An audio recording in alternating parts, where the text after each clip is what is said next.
Hmm. Okay. Hello, everyone. Let me see if I'm actually live on YouTube now.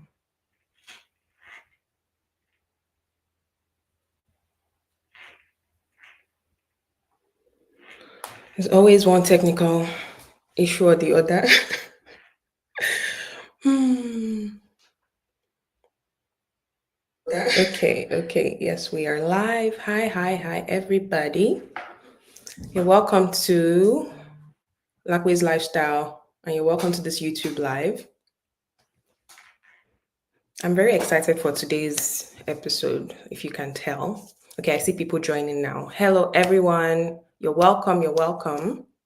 So I'm just going to give a few more minutes for a few more people to join. Let me adjust this. Okay. All right, guys. So if you are joining us live, feel free to leave a comment in the chat. Let us know where you are tuning in from.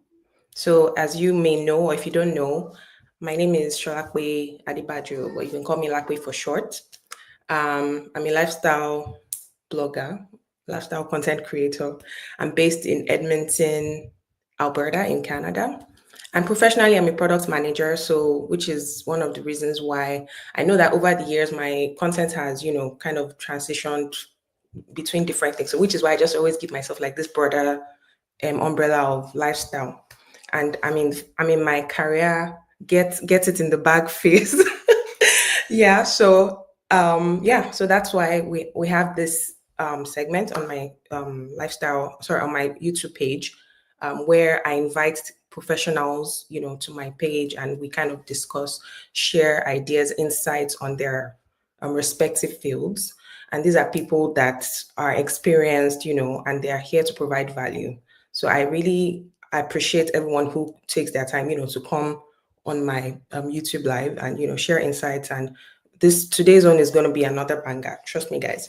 So um, this today's live is going to be a bit interesting because my husband isn't at home and I can hear the kids. They're up already. My kids are up already, so hopefully they don't come and disrupt. But anyway, we're going to go with flow. It's informal here, so it's fine. But the point is, we're going to get value from today's session. So that's the most important thing. So without further ado, I'm going to invite my guest on stage right now. My guest she's a friend and a sister. Her name is Mary Awotunde, and she's a professional agile coach, as I've mentioned, and she's got a wealth of experience. So I really appreciate her coming on my live. I know that she has so much to share, and we're going to dive very quick. We're going to dive very soon into the discussion for today. But without further ado, I'm inviting Mary onto the stage. Hi, Mary. Oh, I can't hear you. Oh, another technical difficulty. Or is it me? Okay, you're on mute now, but I can't hear you. Let me see. Let me see if it's. Yeah, I can't hear you. Maybe it's your headset. Oh, wait, I can't hear you. Yeah, I can't hear you. Maybe it's your headset. Oh, wait. Oh, yeah, I can't hear you. Maybe it's your headset. Oh, wait. Second, let me see.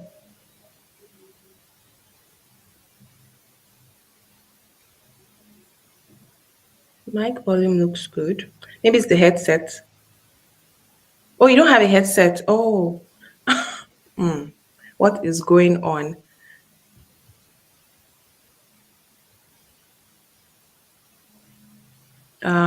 Okay. Yeah, let me. And we tested this, so I'm not sure what's going on right now. I told you there's always one technical difficulty or the other.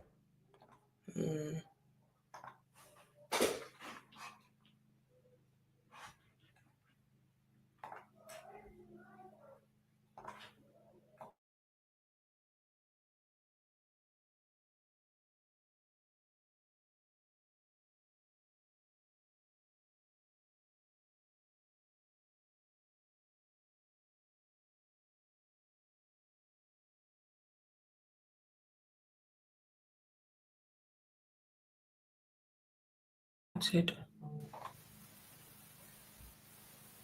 No, I can't hear you now. I'm seeing your video, but I'm not hearing you. So what is going on? Okay, let's try to troubleshoot, guys. Apologies, guys, for this.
Okay, we're trying again now. I'm not hearing now. All I hear is like a static sound. Let me see. Yeah, I just hear like a static sound.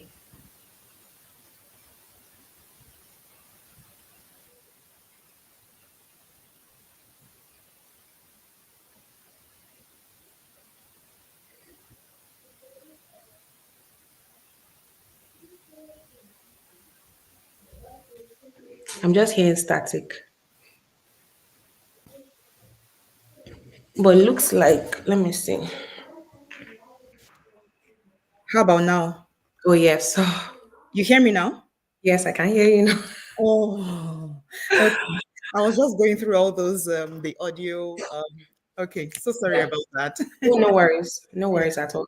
This happens typically. So I'm still getting used to using Yard Stream. And I know sometimes like the microphones on, your on the systems usually like bounce between depending on the application you're using. So yeah, trying to get used to that. It's just always ironic because we're working in tech and having tech issues. It's always Yeah, I funny. know, right? Yeah. So you're very welcome, Mary, to my YouTube live. We're very happy to have you here. Thank you so much. Thank you. So great to be here. Feels good to be here. Thank you for having me. Welcome, you're welcome. Okay, so yeah, I think we can dive right into it. As I mentioned, Mary is an agile coach, but I don't want to do the introduction. I want her to do the introduction. So, can you give us like a brief introduction about yourself, your journey, how you've gotten to where you're at career wise at the moment? Okay. Once again, thank you, Lapi, for having me here. It's great to be here. Thank you. Yes, I'm an agile coach, and I actually have an engineering background. I studied metallurgy and materials in the university for my first, second, and third degree. And so from there, I had a brief experience in banking as well. And then from banking, I went into academia. And then from academia, that was when I went into project management or IT. So that's how the progression has been. And yes, this just goes to show that you can come from any background, and all these the experiences I have in all these backgrounds have helped me become the agile coach I am today. So it's regardless of the background, it's the learnings, the processes, what you've learned, your experiences, and how best you've been able to leverage those experiences to actually work for and with your teams. So that's how it's been for me. And I mean, I wouldn't I don't think I would change anything, right? Actually, because the each of those experiences gave me um valuable information that I'm using now, that I'm leveraging in my career today. That's awesome. Amazing. So if hi everyone, if you're just joining, we just kicked off actually, so you've not missed out on anything yet. So Mary was just introducing herself. If you have any questions, please leave them in the comments. We'll address them as we go on. This is an informal chat, but be sure that you're going to get a lot of value from it. So I just wanted to drop that there before we proceed. So Mary was introducing herself. So yeah, you've got a wealth of experience in banking, academia, which I find amazing. Maybe because I come from a background of parents who are, also from academia. Then you pivoted into project management. And I think that also, that trajectory also, with that wealth of experience helps guides you and kind of gives you that wealth of knowledge once you're in project management. Because most times people think that, oh yeah, project management is just about organizing meetings, planning, it's usually way more than that, and Mhm. there are a bunch of, aside from being analytical and being organized, there are a bunch of skills, that you kind of inherit from other professions, into this field. So yeah, I find that, very amazing that your journey has been, that's the particular way that you mentioned. So as currently as an agile coach, what inspired you to, be an agile coach now? And this is saying because I know I always see your post on LinkedIn, which I usually enjoy, honestly. So if you guys are not on, anyway, we'll get to that. But yeah, I usually post very, very valuable content on LinkedIn. So yeah, that which is why my next question, like, how did you get inspired to want to be an agile coach? First of all, thank you for the compliment, by the way. Yeah. So, yes, what inspired me to be an agile coach actually was seeing teams, working with teams. I mean, I had been working with teams all along, kind of, right? Especially in engineering, also in project management, and also even in academia.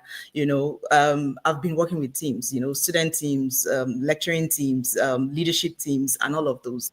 So, what actually inspired me or motivated me to be an agile coach was when I see um, teams, organizations losing out on the brilliance, the intelligence of their team members simply because of the way they work. So I'm passionate about people, and I'm passionate about how teams work together, how people work together in teams to achieve a common goal.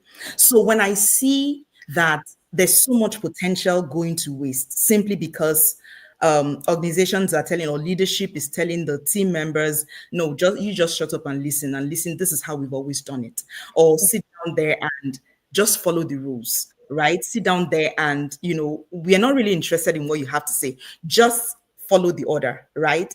When I see that, I see a lot of brilliant minds being shut up, being shut down, and we're not leveraging this intelligence. So you hire intelligent people, you see organizations hiring intelligent people and telling them to sit down, keep quiet, and see, and just fit into the mold we've put you in. And they're not even tapping into that wealth of brilliance, intelligence, innovation, creativity that these people have. So that was what motivated me into, going to, is there a way we can leverage all these? Is there a way we can improve on our communication such that this person says what they feel, this one says what they think is going to help us. Why? Because, see, regardless of what we think we know way higher up there, it's the teams that are actually doing the work, that are closest to the work. They know things you don't know. You can't know because you're in your office way up there. You don't know what's going on in the nitty-gritty, in the trenches. So we need to listen to these people and co-create solutions with them to actually tap into the wealth of experience they have, because they have real life data from the clients, from stakeholders, from customers, and they're able to co-create solutions for us to achieve what we actually want to achieve. So that for me was the motivation for us to be able to actually tap into the intelligence, the creativity of our team members and the teams, how teams work together, that collaboration, right? That communication. That was what actually motivated me into going into agile coaching. Yeah, that's quite interesting. I do agree, especially the C-level executives, they're usually way up there dealing with like broad level org strategy. So they're not, more into the nitty gritty of things. So yeah, I do agree that, there needs to be that connection. There Yeah. needs to be a way to tap into how to understand how teams work, how what they can deliver, things like that, which obviously we're going to dive into now, Yeah. which leads to my next question. When we talk about agile can be very broad. Can be very broad. It's a huge umbrella that houses a lot of frameworks, and because companies are usually very strong on, okay, yeah, we're adopting this, so deliver this, blah, blah, blah, blah, it's usually like that, but it's way deeper than that, it's way broader than that. And you'll find that, teams that have effectively adopted whichever whichever part of agile anyway, they adopt it properly, they do it properly, those are what teams are successful. But then again, there are some teams that say they're adopting and they think they're actually doing it the right way, but not technically they're not doing it the right way. So Mhm. what are some misconceptions? I know there are a lot, but for the sake of this conversation today, what are some misconceptions about agile that you typically encounter? Like you said, there are a lot. So like you said, there are a whole lot. So I think the first thing is one of the, like you said, there are a lot, but just going to pick on a few, common ones. And the first one I'll pick on is that we are agile because we do daily scrum, or because we do daily stand up, whichever one you do, because we do dailies, because we have that 15-minute dailies, therefore we are agile. Spoiler, no, Oh, agile really? has nothing to do with that. It's so I usually say that agility is a mindset, right? And you need that mindset of agility to actually be able to implement the agile framework right. So most people just think because they are using that framework, then automatically they're now agile. So I think that's my favorite so far. Like, because we use the agile framework, we are agile. No, there are so many people that are actually, what we see today is that there's so many people that don't have that agile mindset, that are just using that agile framework. So we see people who are, you know, actually waterfallish in thinking, but because they are using the agile framework, they think they're agile. No, it's not like that. There are many people that don't even know that there's something called agile framework, that are more agile than the people who are using agile framework. Do you get? There are people, I mean, like, we are here for real discussions. Yeah. Let's break these things down. Let's bring it to something like YouTube, right? On YouTube, you hear all this, the YouTube gurus will tell you things like, oh, don't post rather than posting once a month, post once a week, or post multiple times a week. Why are they saying that? It's not really about the quantity. It's about the fact that you have enough data, you have more data points to actually adapt, pivot, and see what has worked for me. So you see people who are posting 3 times a week, for instance, versus someone who is posting once a month. The person for posting 3 times a week has the data to say, okay, which of these 3 posts, which of these 3 videos performed better, performed best. Okay, so this one has performed best. And in 1 week, with that 3 data points, that person can pivot and say, okay, I'm doubling down on this one that's working, versus the person that has 1 data point in a month. So that person can only improve once a month based on that data point, right?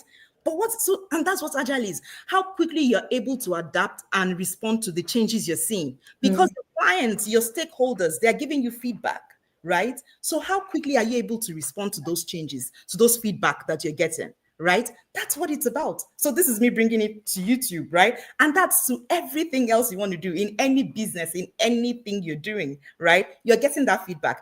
How can you respond to that? How quickly can you respond to those changes, to that feedback that you're getting, so that you go off what you maybe initially you had is in mind? Oh, no, I'm just going to be this way. And then you get those feedback. Do you keep on going that way, or you adapt and say, you know what? No, this is the feedback I'm getting. I mean, let's also bring it further home for those people who are not on YouTube. Okay, you've already planned. Maybe you're those kinds of people that you plan what you're going to wear a week ahead, and then you already said you're going to wear a sweater on a Saturday. And then on Saturday, you check the weather forecast, and then they're telling you that the weather forecast is telling you it's going to be hot. Do you continue to wear the sweater, or you change and adapt and say, okay, no, I'm going to wear something more? Do you understand? That's what Yeah. it is about. So you're now just bringing it into project management. That, okay, what are my clients saying? What are they saying they actually need? And then you pivot, you adapt based on that inspection, because you've inspected the data, right? So that's what it is.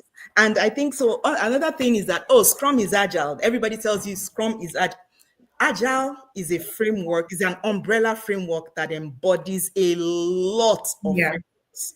You see, you have Scrum, you have Kanban, you have Safe, you have Crystal, you have Spotify model, you have so many, you have Lean, you have so many, you have less, you have so many models under Yeah. it.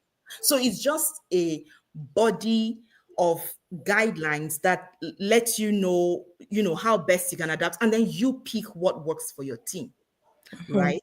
Because you see, you have to look at what is going to work for your team. So that those are some of the few things that you see. Some of the other misconceptions is that agile is only for software teams, only Mhm. for IT teams. You can't use it for other things. No, that's not true. You can use Agile for anything, right? Depending on what the project is. You can use it, you can adapt it. That's the beauty of Agile, the adaptation. You can adapt it to anything, right? So those are some of the misconceptions we have about Agile. And then I think another big one is Agile means no planning, no structure, everything goes. Just Yeah. that is so not Mhm. true. That's Yeah. not true. You actually plan, but you know that that plan is subject to change. You Yes. know that that plan, you make provision for the fact that that plan is subject to change. You can change it anytime if you see it's not working. I mean, why keep on sticking to it if it's not working? Hmm. So that's it. So it doesn't mean no structure. It doesn't mean everything goes. It doesn't mean saying yes to everything. No, no, no. That's not what it is. Yeah, that's another point and another point. Saying yes to everything. The Yes. yes man. Yes. Yeah. Yeah. So Honestly, like you've actually made some very good points now. Inspecting, being sorry, adapting, being ready to change very quickly, yes. to situations. That's why I said if you notice companies that are successful, these days, the very top tech companies, for example, they're ready to adapt, switch plans very quickly.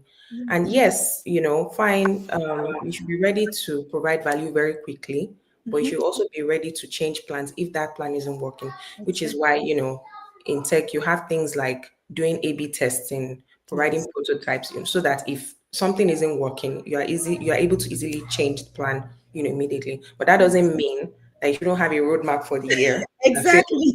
you know, yeah, that's a very good point. Honestly, that's a really, really good point. So thank you for sharing that.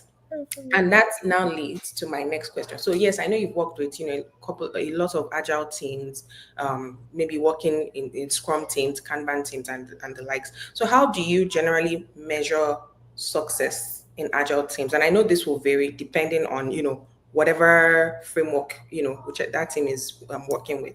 But kind of if you can give us like a broad overview of how you measure success. So like I said, like we're here for the real discussions, right? Yes, We're not here yes. for theory, we are here for real discussions. Real life, yes, Because yes. I'm about to shock some people now. Because every time I talk about this, people get shocked. I usually shock the room. And the reason is because I know the typical response to this is, oh, I look at customer satisfaction, or I look at how readily we achieve the sprint goal, and all of those things. I look at our velocity, I look at the burn down Mhm. charts, the CFDs, the cumulative flow.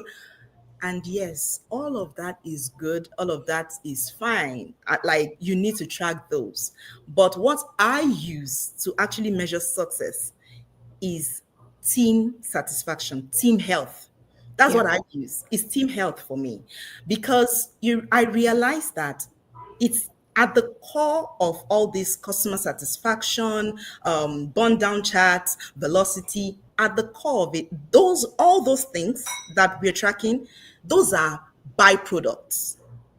The thing that determines the core, that determines those metrics we are tracking, is the team health.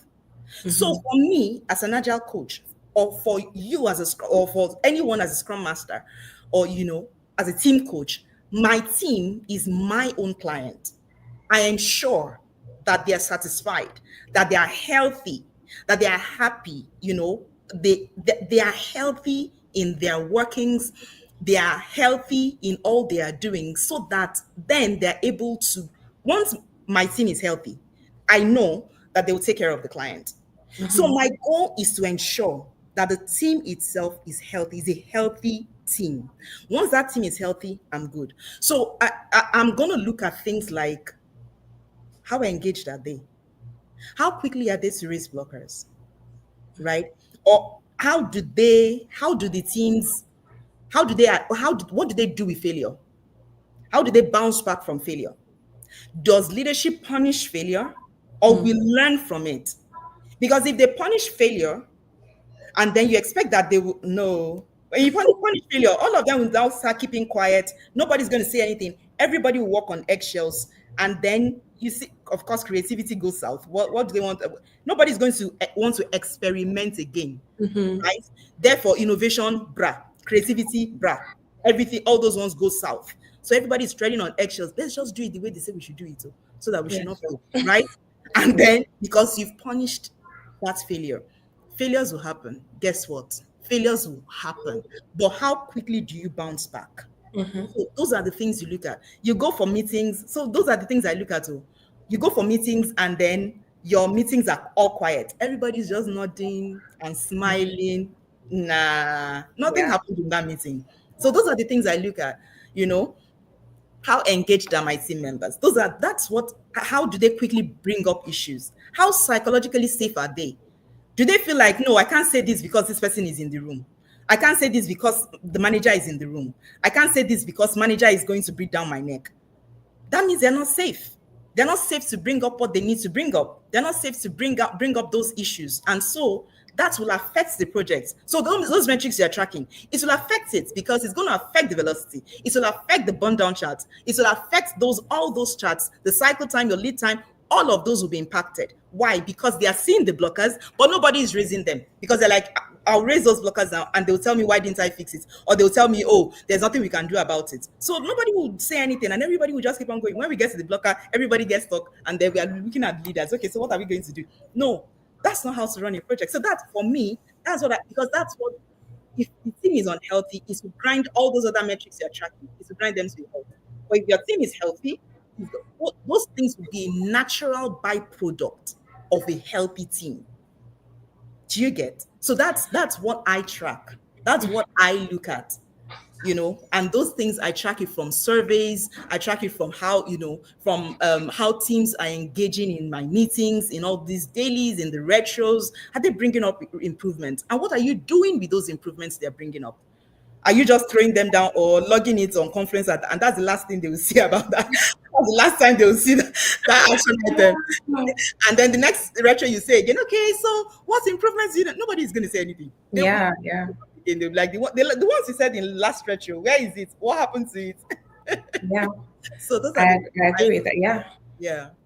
I agree with that, and which is another reason why it's damaging to the profession, to scrum masters, agile coaches, to just be the yes man, Yes. just saying yes to everything, or just like you said, like if you're going to collect surveys, if you're doing retrospective, don't just collect the data. Like, what are we doing? How are we Yes. actually tracking these issues? What are we doing to solve these issues?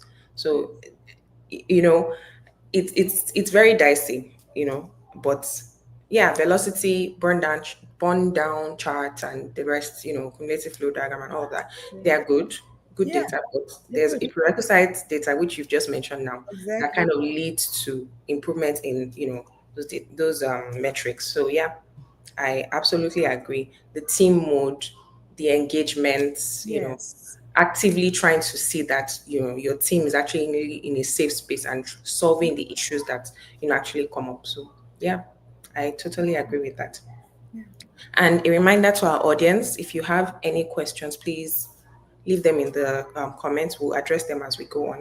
But I hope you are finding value so far, because I'm really, really enjoying this session. It's always nice to, step out of theory because, yeah, Yes. there's always the theoretical aspect, but then there's the real life, which is what we're Yes. diving into now, our everyday lives and how we actually manage work within an agile environment. And again, there's something else you said, Mary, that being agile is actually a mindset.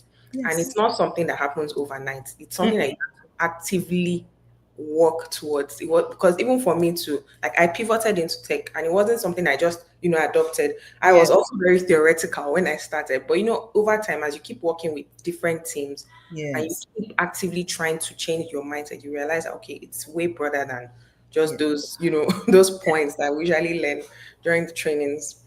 Yes. So my next question is for teams that are struggling with agile. So obviously we know that most tech teams now, and even teams that are not tech teams, actually most teams now, I'll say, are trying to adopt agile in one way or the other, if it's maybe Scrum or maybe like a hybrid model. So are there any strategies that you can recommend for teams that struggle to adopt agile as a whole? Hmm. That's a really good question. So the truth of the matter is that there is no change that's easy. Yeah. So you're going into a team and you're telling them that, okay, scrap everything you've been doing before. This is now the real way, or this is now the nice way, or this is now the new way, or this is now the most effective way. I would say, wait, pause, pause. And I think the rule of thumb, I pause and listen. The rule of thumb I use is that, and maybe I'm jumping the gun here, but the rule of thumb I use is I use agile to serve the team. I use the framework to serve the team. I don't use the team to serve the framework. So it's not that, no. So as from today, we're going to do dailies every day. We do retrospective every 2 weeks. They want to know what the value is. So, first of all, before we even get to what the value is, right, there's a logical part of change. Let's start from the change part. There's a logical part of change, there's an emotional part of change, there's an illogical part of adopting change, there is an emotional part of adopting change. So you see some people resisting agile or struggling to adopt agile, not really because of the logic. You've told them the logical part. Oh, it works best. It does this. It's doing this. It's going to help us do this. It's going to help us do that. But are you addressing the emotional fears, the emotional concerns that your team members have? Have you gone one on one? I one on one is my bread and butter. I think for me, if you ask me which one on one is one of my best meetings. I go one on one and I talk to them one on one. What are your reservations about adopting this framework? Guess what? You're going to learn a wealth of experience. You're going to learn a wealth of information from that one on one. Sorry. Because that's where they will tell you. And another thing is, this is where your coaching skills come into it because they may not even tell you, they may not even spit it out to you. You have to learn how to hear what is not being said. You have to learn to read in between the lines. So you're talking one on one with someone, and the basic, the underlying fear is fear of being replaced. That if this when this framework comes now, am I still going to be relevant, or they're going to replace me? Do you understand? At the bottom of everything, at the bottom of all these changes, that am I still going to be relevant in this new model of work? Sometimes that's where the resistance comes from. Some, yes, I understand that there are some that's just like, okay, their mind is set. This is what we're doing. This is what we've been doing so far. And this is what we'll continue to do. There's some people like that. But at the bottom, at the underlining, what exactly is blocking the fear? Sometimes it's fear of being replaced, fear of being redundant, that am I still going to be able to, because they don't want, some of them don't want to adapt, and they're like, if I don't adapt, what's going to happen to me? At the end of the day, people are kind of selfish in that, and you have to speak to that, as in you have to empathize with that, because of course somebody also wants to be replaced with the framework, right? So you have to empathize with that and now tell them, no, this is not going to replace you, not in any way, but we actually need you, because this framework is a people framework. We need you. Without you, this framework will not even be a success. Absolutely. Without you, we need you. Otherwise, without you, these projects cannot even work.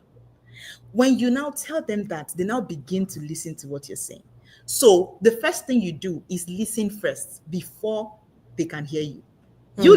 You listen to them first. Model that thing. You want them to hear you. Okay, you hear them first. Listen to them first. Let them tell you what they, and be willing to read in between the lines. Hear what is not being said. Now, having said that, you now go to the value part of it. What's the value part of it? Rather than saying, so we're now going to be doing dailies every day, we're going to be doing this is what we're going to be doing because this is what the Scrum Guide says, this is what Agile is all about. No, speak to their pain point. What do you think that they need right now that you know that Agile will help them to solve? Speak to that pain point and tell them, okay, I see that we've been struggling in XYZ. And I see that we are working in silos. Everybody is doing their own thing and thinking that that's what we are supposed to do in the project. Okay, so rather than everybody working in silos, can we all just have a quick sync every day for us to align on the goal, for us to collaborate and let everybody be on the same page? Let team members collaborate and say, okay, this I'm working on this part of the project today. I'm working on that part of the project today. I'm working on this part of the project today. And let's all communicate, let's all be aligned, and let's also raise blockers. Okay, rather than waiting once a week, rather than waiting maybe the you have meeting with leadership once a week, rather than do that, we meet every day to say, oh, I'm being blocked in this area. What can we do? Speak to the pain point. So pick one thing that you know that the team is currently struggling with. Pick that thing and see how Agile can help them on that thing. When you speak to the pain point, it's easy for them to adapt it because now they see the value. You've addressed the fears. Now they see the value and now they can adopt it. When you handle these two things, adoption becomes easier. You are now able to now tailor it to suit what the team needs. And that's another beauty of Agile. People want to copy they want to copy Spotify, they want to copy Tesla, they want to copy this organization using this framework. Rather than just adopt framework like that, look at what your project demands, the needs for your project, and then pick an agile framework that will work best for it. And even after picking that agile framework, use it, treat it as a menu. You can customize it. You can now, people, I mean, how do people cook noodles? People cook noodles anyhow based on your exactly, that's how you do. Some people add carrots, add vegetables, add this, add that. Some other people add ketchup, add this. Some other people add pepper, you know. So it tailor it, so you have that framework as noodles, but you now customize it to fit what your project needs. Guess what? So that you are, at the end of the day, you are satisfied. The same thing, you eat the noodles and you're satisfied. But if somebody makes that noodles for you, you're like, this is bland. There's nothing, no pepper here. No spice. It's not spicy. I need spice. The same way, at the end of the day, is for you to be satisfied. So the same way, get that agile framework and then customize it to suit the projects you want. When that value is connected, you need to connect that value, that pain point with the value, the needs of the projects with the value. Once you are able to connect that, they won't have any reason anymore not to adopt. What they won't struggle with adopting it again. Yeah, yeah, I definitely agree with that. There was something you mentioned, addressing the pain points. Yeah. It's really important. So it's not just as you said, it's not just about, oh, because the Scrum Guide says, we should meet daily or we should, so you should just take that, Yeah. and because that might not really work for your team. And Exactly. it's always hard for people to hear this, but it's not every team that necessarily has to adapt some agile framework. It's not for every team. It really depends on what the needs of that team are, Yes. what the pain points are. Can agile actually address those pain points? Yeah, Exactly. just as you said, yeah. And it's really important if you're in this line of profession to be a good listener.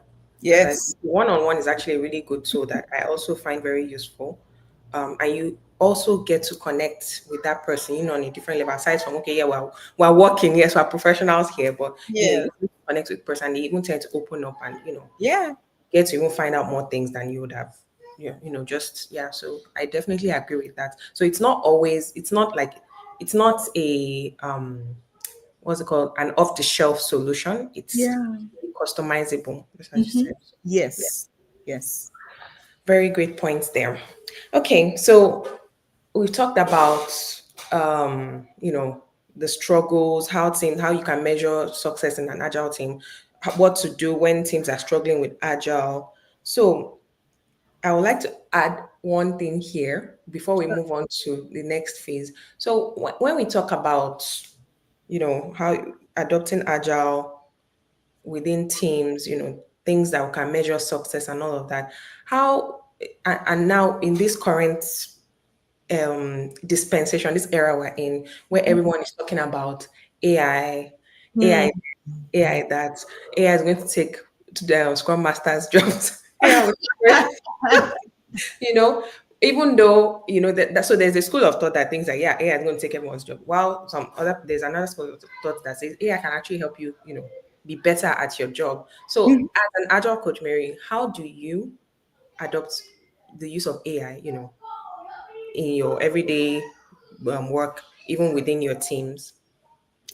Yeah, that's a really great point because that's something that's pertinent in today's society. Everybody, Yeah, with all this everybody, AI buzz, and everybody AI is about to replace anything. yeah. So I completely understand. That's so on point. Yes. So for me, I belong to the team human intelligence plus artificial intelligence actually makes you work better, more effectively. I don't belong to the team of AI is going to replace everything. I believe there's still a human factor to it. There's still human intelligence. There are things that AI cannot do.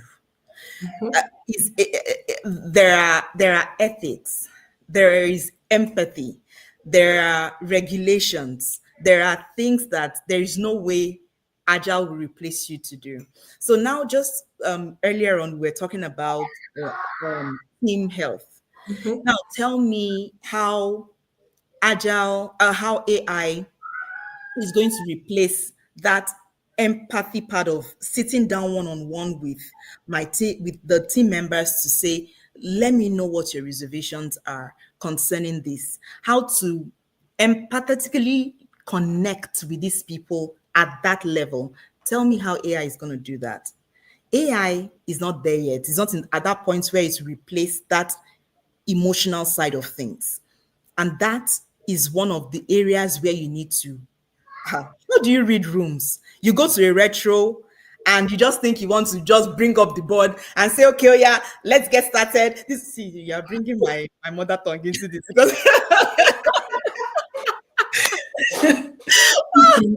so I just want to say apologies to that. I'm on the global audience, sorry about that. But you see, you just want to say, okay, let's go. And you're not even reading the room. You just want to start reading board. How? How do you want to do that?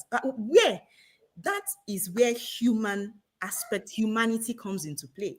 Where you are looking at everybody's expression and you know that these people, they are not in the mood for all those things you put on the board. Oh.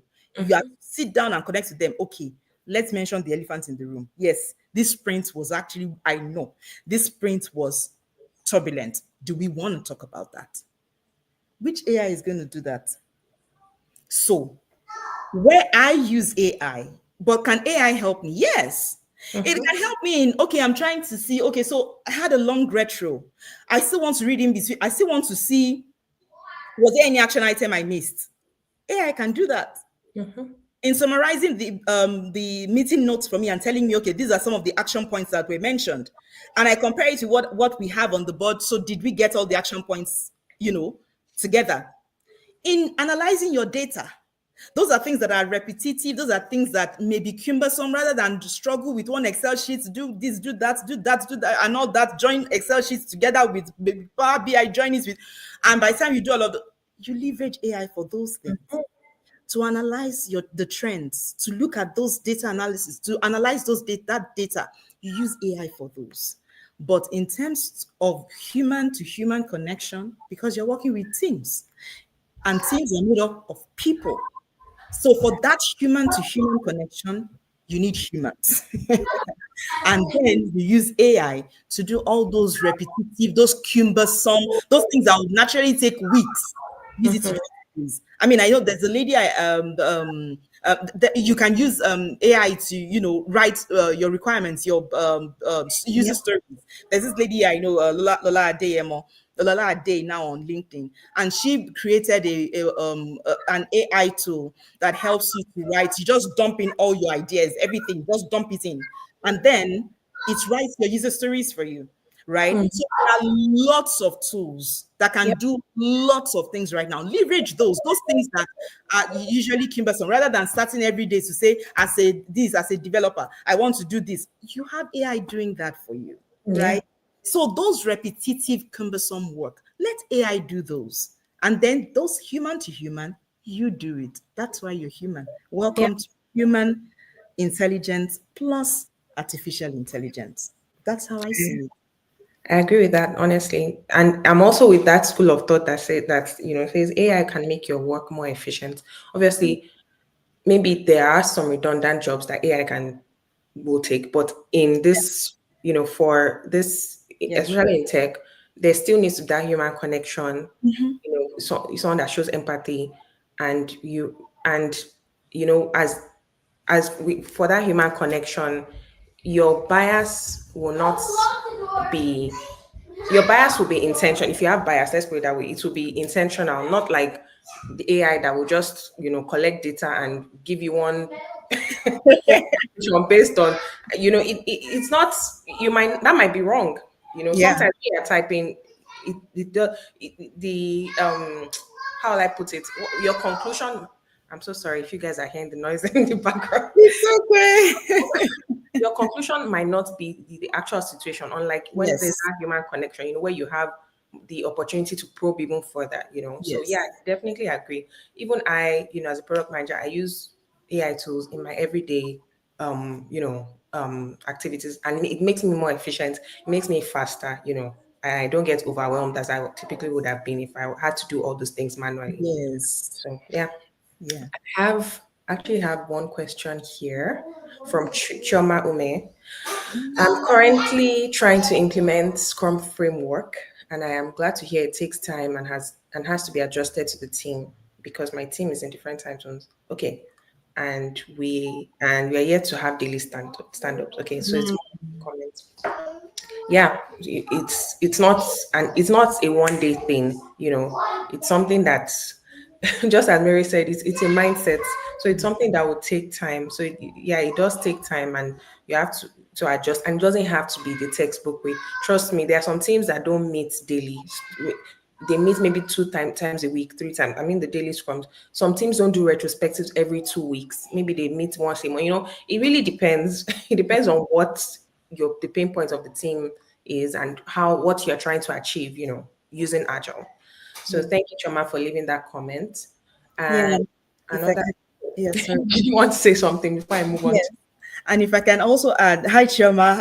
I think I recognize her from LinkedIn. Chioma, good to have you thank here. you for joining? Yes. So another thing, you're yet to have dailies also because of different time zones. That's completely understandable. One thing you can leverage as well is a synchronized collaboration, such that you people communicate async. You use your Slack, maybe you're using Slack or you're using Teams. You can use your chats for those, so that regardless of the time zones and all of those, the chats are there, and so you can communicate via that.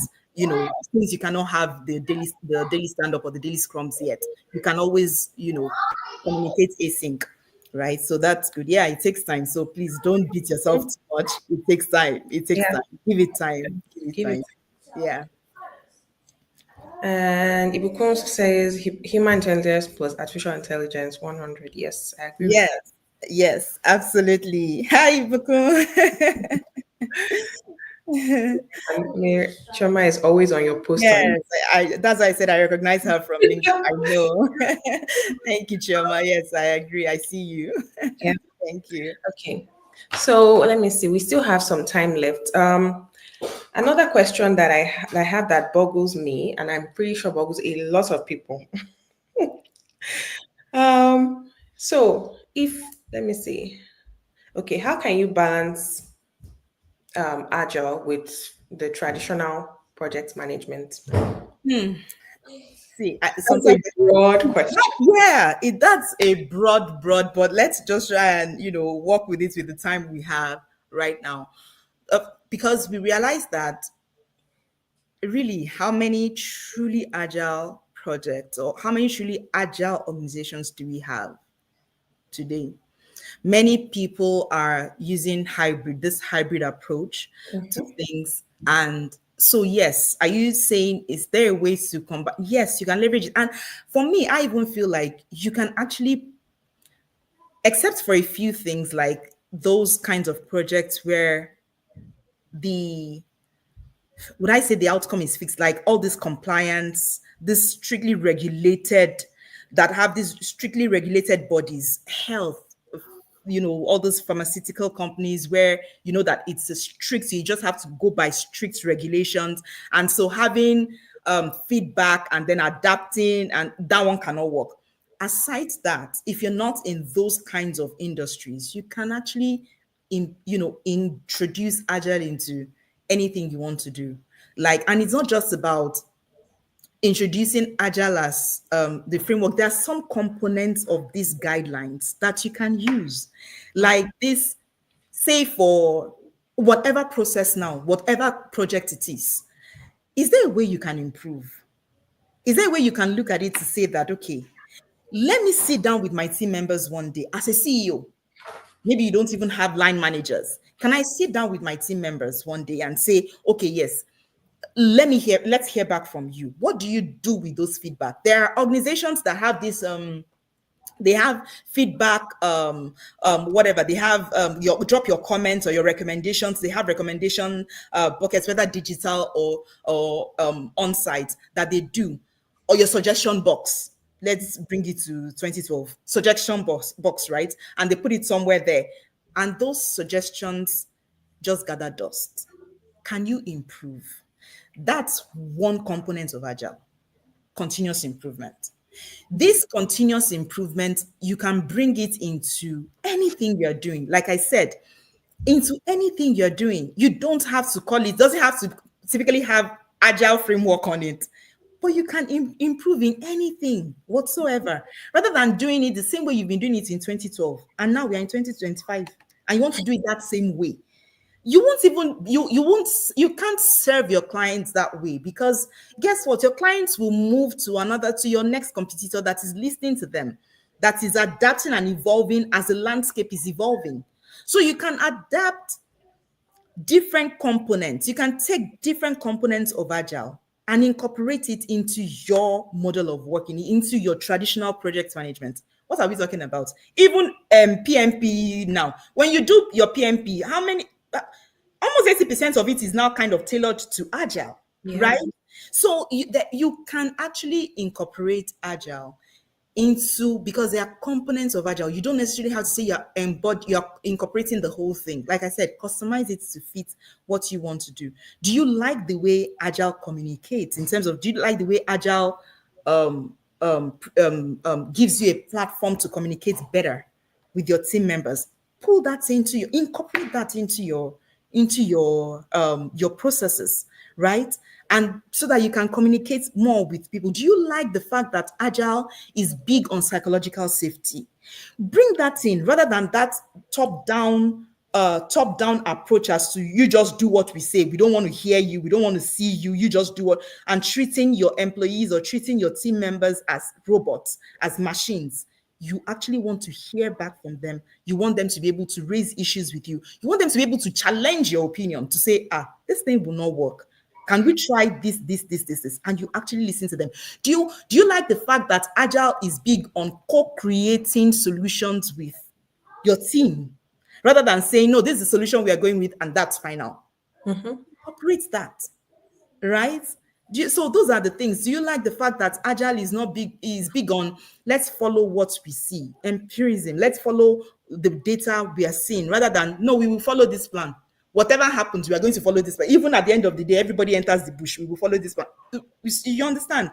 So there are components, there are bits and pieces of Agile that you can add, that you can, add to your traditional project management that will actually work.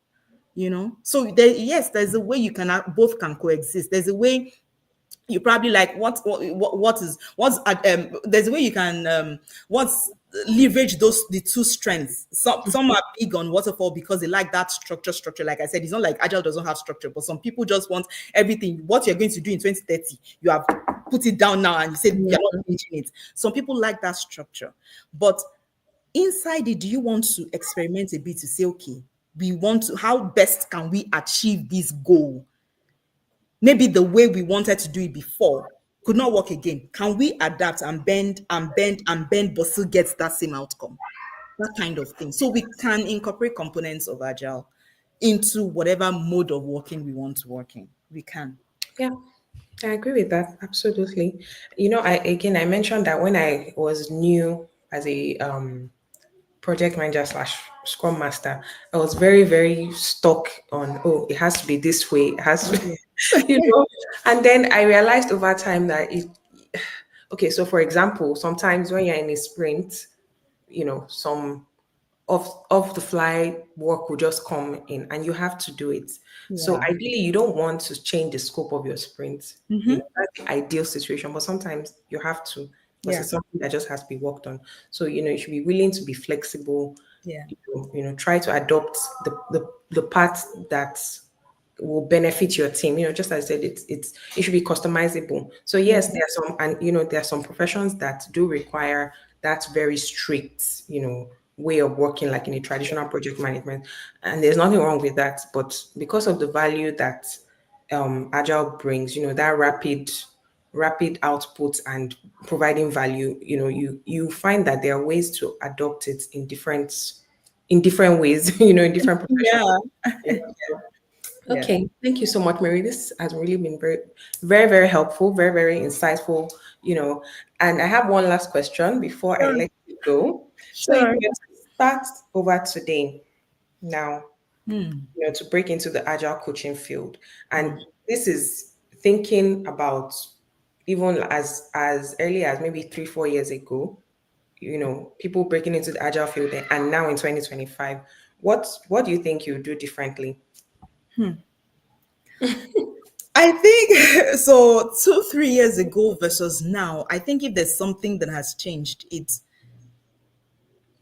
abundance of information, readily available information on demand. Like if you can just sit down to say, let me take this time to do it. I think that's the major thing we have that's different now. We have much more information available to us on our fingertips right now than we did 3, 4 years ago. So, and that's why I personally believe that whatever it is you want to learn right now, if you just put in that time to say, and you spend that time well, you can learn it. So I would say this information abundance we have, leverage it. Go on LinkedIn, go on YouTube, and I'm talking LinkedIn because maybe LinkedIn is my first point of contact, Yeah. but also go on YouTube. You see a lot of Scrum Masters, a lot of Agile coaches on YouTube today, and they're all spitting out free content for you. You see a lot of Agile coaches, a lot of Scrum Masters on LinkedIn today. just giving you information for free. Now, so what do you do now? Also, because it's abundant information, but there's also information overload, and also for you to identify who is saying it right and who is not saying it right. And that's where, okay, now certifications come in. That's where also having people like a mentor that is actually doing this, that Mm. has gone to where you are trying to get to. You have that mentor to handhold you and tell you, this one is wrong, this one is right. Because now, because there's so much information, there is wrong information Oh too. yeah. Yes.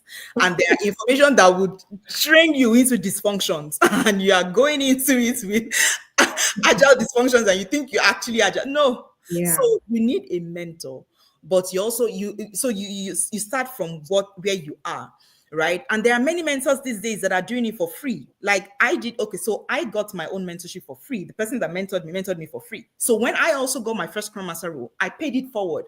And so I also mentored people for like 3 years for free, Mm. right? I mean, that's how you pay it forward, and that's how you also improve something that has been done for no, but everybody's a product of help, right? Yeah. So also do it for free. So you find out, I did it for 3 years before I stopped, right?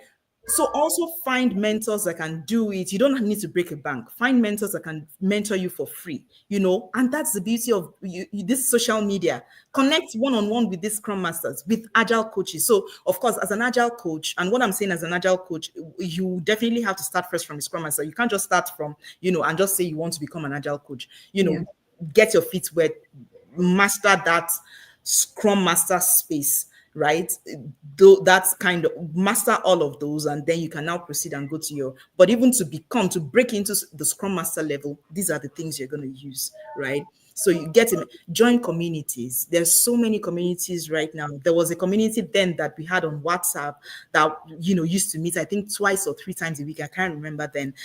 Join those communities. Maybe I would prefer join smaller communities where you can have one-on-one with people. You learn faster way. Go for events. Some of them are not even paid, right? Some of them, the money is not so much, $20 here, $30 here. And there are some, and then come to YouTube lives like this. Go attend LinkedIn lives. There are so many people doing all of those, and they're all free. Yeah. Many of them are free. So you have this free information that you can leverage right now that would. And yes, you see that I'm talking about certification kind of like last, not because I'm not big on certifications, because you actually need the certifications. Certifications will get you through the door and get you through the door, because there's no job posting you see now that will say, just come, we don't need a certification. You need you need that certification to be able Yeah. to work in, right? So do those certifications, but don't go so big on. I made that mistake when I wanted to start. I think I did, like, I can't remember, maybe like 6 certifications at first before. But so if I knew what I knew now, I wouldn't waste that much money to do so many certifications. I would, rather than spend that money on certifications, I would have used it to maybe do like 2 certifications that are relevant today. And then with that, and those things, your mentor should be able to guide you on it, to say, okay, no, do PSM, right? Do PSM first, or do CSM first, rather than doing safe first, that kind of thing, or do safe first rather than do whichever, depending on what you want to do, right? So you have those kinds of things, you have those kinds of you have that kind of access to that kind of information from your mentor, right? And another thing you can do is volunteer. These days you can leverage volunteering, and by volunteering, maybe there might be fewer places to say that you are volunteering as a scrum master, but you can get easier volunteering as a project manager. And then Mhm. you document all those things, how you are going by it, your small wins, those small, little wins. Document them, so that when you now eventually want to pivot, and when you're going for your interviews, you have stories to tell. You have real life stories as to how you work with this team, how you work with that team. You can be volunteering in your children's school board. You can be volunteering at a party. It can be volunteering for a wedding party. What are you doing? You are working on a project, and Yeah. then you bring in those, you glean that information as to, oh, there was this project, I had to do this, I had to do that, I had to do that. And then, so you can always leverage those stories, because what are you going to be talking about in the interview? It's not really what is on the Scrum Guide. The person that is interviewing you does not know what the Scrum Guide is about. You're talking about stories. How The company is interested in results. How do Yeah. you bring people together? How do you bring them together to achieve a common goal, to achieve your sprint goal? That's what they want to hear. And then you want to now link it also to business. This is one area I feel like a lot of Scrum Masters are kind of sleeping on. We focus so much on the guide, we focus so much on the agile framework that we don't link our value to business. So we go for interviews and they're asking, so how how does hiring you? How does it improve or increase our revenue? And then you are scratching your head and saying, um, um, how? So you should be able to say that, oh, because you are going to be organizing, because you are going to be ensuring that your team communicates well, you are sure. You are going to, and that means that you're sure that you're going to help them to achieve the sprint goal. And the sprint goal is not part of the KPI that they're tracking. Mm-hmm. Link it to business value straight. Let them know that this is what you are going to be doing and this is how it's going to impact their revenue. The fact that we are inspecting and adapting shows that we are going to have build the right thing for our customers. We are not going to end up burning down $3 million only to produce a product that the customer is not interested in using.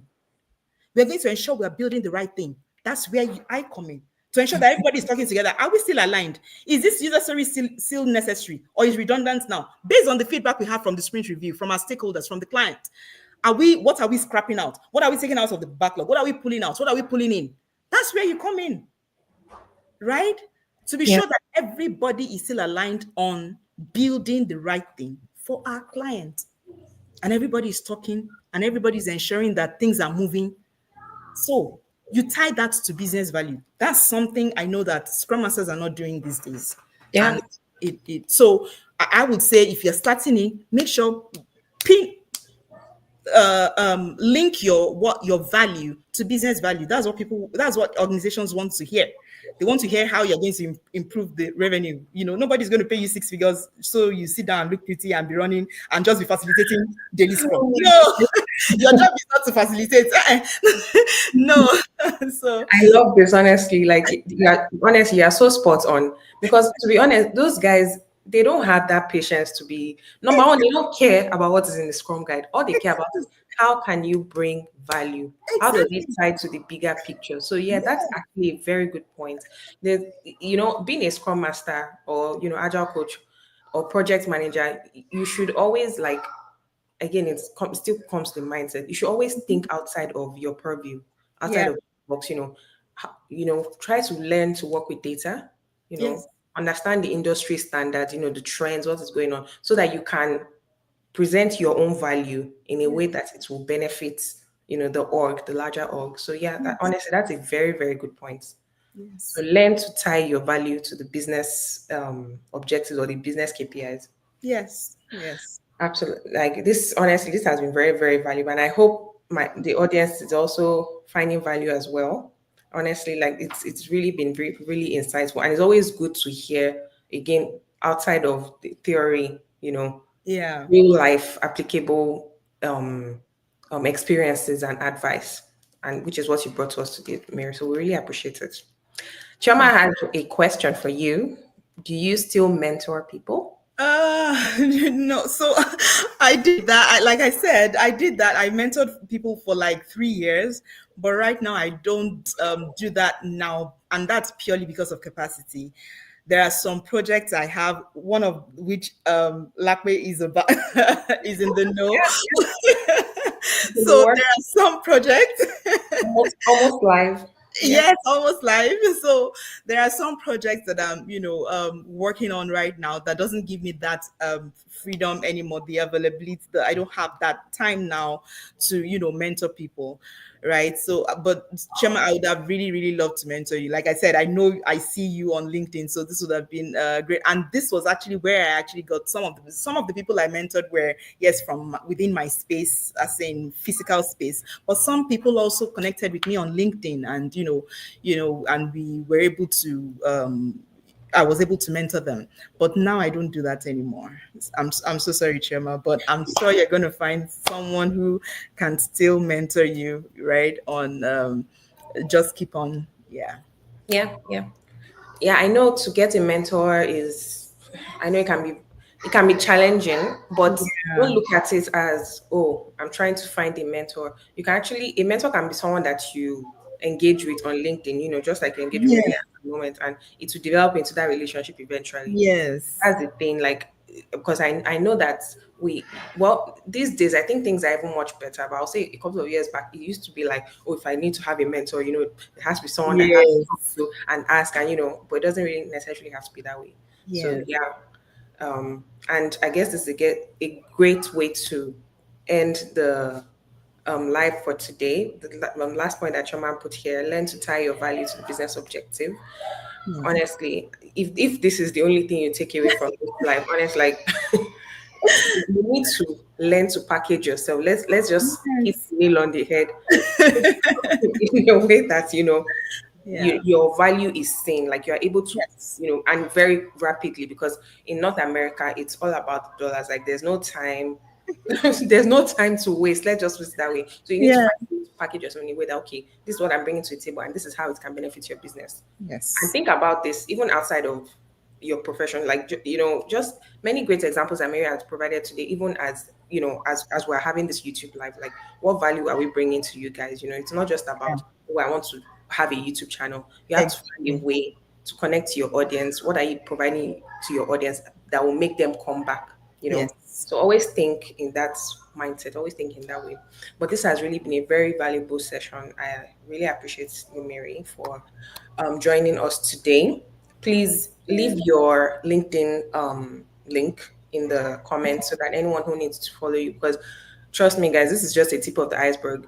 Mary really shares a lot of valuable insights, a lot of valuable knowledge, content on LinkedIn that ties to being an agile coach, scrum master, or even just basically working with teams. So Yes. please do well to follow her on LinkedIn if you are not. But yeah, any final words from you, Mary? Yes, I just want to say to anyone who wants to break into this space or wants to be established in this space, just keep on learning. It's a great place to be in. It's a great space to be in, and for me, never has agility been much more needed or in demand than now. And why? Because the world is evolving at a faster pace than we can catch up with. So if you're not someone that has that mindset to keep on evolving, you'll be left behind. So agility is becoming, in fact, I heard this guy, Adam Grant, I don't know if you know him, Yeah. he mentioned it one day and he was like, agility is now even trumps ability. Mm. And I remember sitting there and asking myself, this is a man that I don't even know if he knows there's something called agile framework. And here is he talking about agility trumping ability, right? So I was like, there hasn't ever been for me any time where agility is needed than now. Because we are evolving, the landscape is changing, Very everyone is quickly. evolving. Exactly before you blink, by the next day, if you're not, learning, you are gone, you are left Yeah. behind. So Yeah. we need that agility to keep on evolving as the world is evolving for you to stay relevant. So please, you're welcome into this space. This is a good space to be in.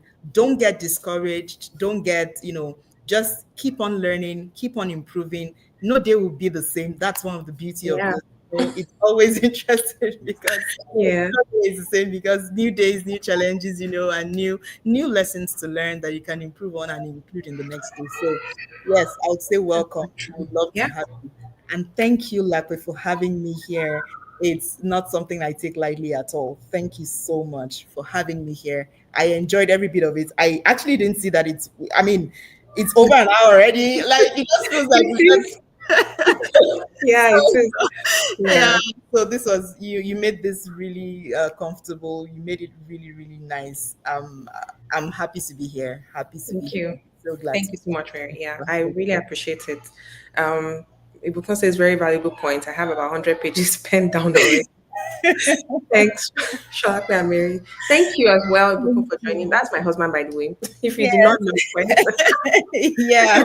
supporting me. So this was a really, really valuable session, and I'll be sure to share, because I know some people were not able to join in real time. Yes. So be sure to share this with my audience. And yeah, if you guys have any other specific questions that you'd like to dive into, I'm very happy to bring Mary back onto this platform. So yeah, because Thank as I you. said, Agile is really broad, so we can Yes. actually like pick out points and go even deeper. That's Yes. how broad it can be. But yeah, this honestly has been really valuable. And again, I appreciate your time, Mary. So thank you. And if you guys are not subscribed, don't forget to subscribe. And yeah, I will see you on the next video. Thank you. Thank you. Bye. Bye.